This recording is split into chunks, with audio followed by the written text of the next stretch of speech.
CM Revanth Reddy నీకు దమ్ముంటే నిరుద్యోగులకు ఇచ్చిన హామీలపై చర్చించేందుకు పోలీస్ భద్రత లేకుండా అశోక్ నగర్ చిక్కడపల్లి లైబ్రరీకి రాగలవా అని మాజీ మంత్రి బీఆర్ఎస్ నేత హరీష్ రావు సవాల్ విసిరారు.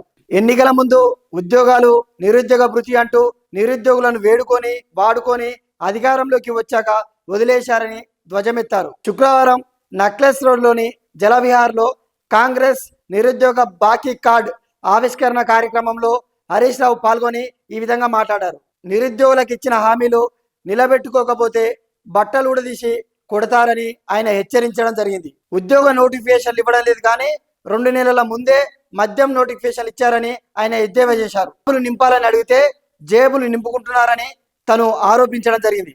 అదేవిధంగా డిప్యూటీ సీఎం బట్టి విక్రమార్క గల్లా పెట్టెలు నింపుకుంటున్నారని మండిపడ్డారు. జాబ్ క్యాలెండర్ అని చెప్పి జాబ్లెస్ క్యాలెండర్ విడుదల చేశారని కూడా హరీష్ రావు ఆరోపించడం జరిగింది.